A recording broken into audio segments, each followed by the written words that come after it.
Well, included in Donald Trump's federal funding freeze are most of the US's foreign aid programs, as well as any federal grants on loans abroad. We're going to talk about that now with our international affairs editor, Kethevane Gorjestani, who joins us now on the programme. Kethevane, what impact then does this have globally? It sounds very much like a domestic issue, but it's far from it, isn't it? It's very far from it because the U.S. is basically the largest provider in amount of dollars of foreign aid worldwide.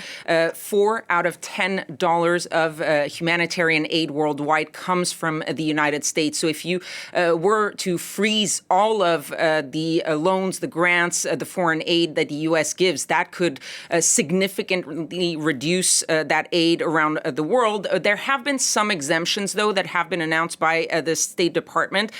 Earlier last week, they excluded emergency food programs as well as military assistance to 2 allies, Israel and Egypt. But yesterday, the State Department added more exemptions, this time for emergency humanitarian assistance that they described as core life-saving medicine, medical services, food, shelter, subsistence assistance. So these are basically all of the emergency life-saving aid, but that still leaves out a lot of the rest. If you take some of the U.S.'s biggest programs, for example, like PEPFAR, that is a program that fights HIV/AIDS worldwide, this waiver would allow, for example, funding for life-saving medication, but maybe not funding for anything that has to do with prevention work. If you take Ukraine, for example, where a lot of U.S. aid goes, most of the military aid goes through the Pentagon, and that way is excluded from these pauses. But civilian programs, for example, all the economic aid that is being sent to the Ukrainian government in order to survive this struggling economy during the war, pay salaries, for example, for government staff, all of that is likely to be paused because it doesn't fit into any of these waivers. So basically, you have thousands of programs for development, education, health prevention, security that are now on pause and that could potentially be fully scrapped by the end of what they call the review process. So what's the strategy? What's the end game, if you like? Well, for now, it's not exactly clear how and when this process will be over. But what we know is that there have been spreadsheets already being sent out to federal agencies where they're asked a series of questions, things like, does your program support in any way abortion? Does your program promote in any way gender ideology? Things like that. And they have to give their answers by February 7th. That means next Friday. And then the review process will start. So we don't know how long that will take. But the goal is clear, and it was in the memo from the White House. The use of federal resources to advance Marxist equity, transgenderism, and Green New Deal policies are a waste of taxpayer dollars. So under the guise of sort of getting rid of wasteful funding, basically what they're trying to do is look into every single program and scrap any program that goes against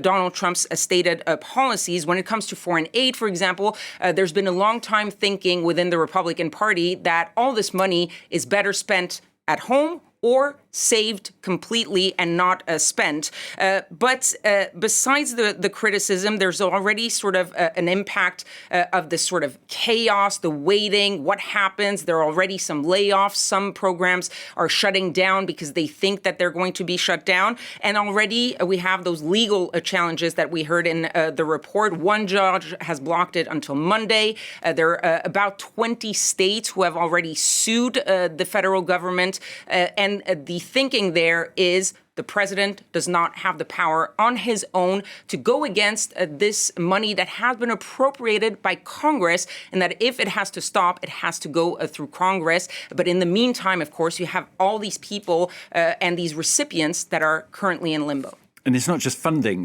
that's being targeted here, it's people as well, isn't it? Absolutely. And we're talking about foreign aid, for example. There's the U.S. Agency for International Development, the USAID. About 60 senior staff were put on leave, forced leave on Monday. Earlier, you had more than a dozen independent inspectors general that were fired, a dozen career prosecutors fired from the Department of Justice, about 160 detailees that were working in the National Security Council at at the White House under Biden, told be on hold, but stay at home. Do not touch your computer. Do not do any work.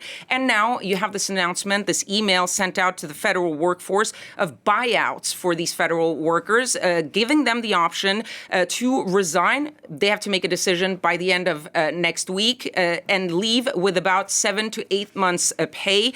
An email that is very reminiscent of what Elon Musk did when he took over Twitter a couple of years ago, and he sent out an email to the company saying, if you don't like the way we work, you can leave. Here's the money, and you have a week about to decide.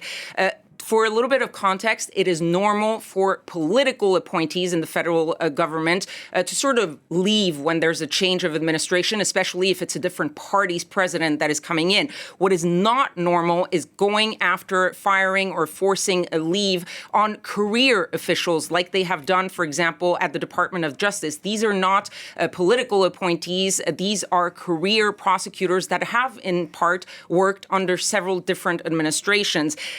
The goal here is has been stated by the Trump administration is to sort of weed out some of the people who don't agree with their policies. There's a huge workforce, 3 million or so, and they're hoping to weed out about 5 to 10% of that workforce.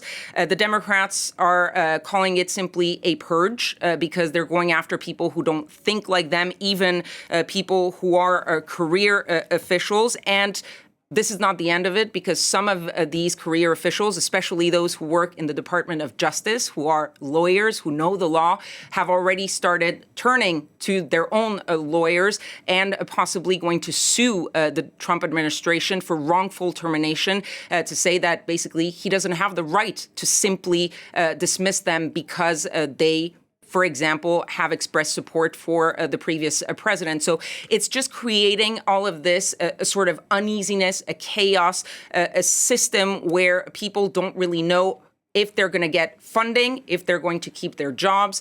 All of this is currently in limbo, again, because of all these legal challenges. All the explanations for you there from Kethevane Gorjestani, our international affairs editor here on France 24.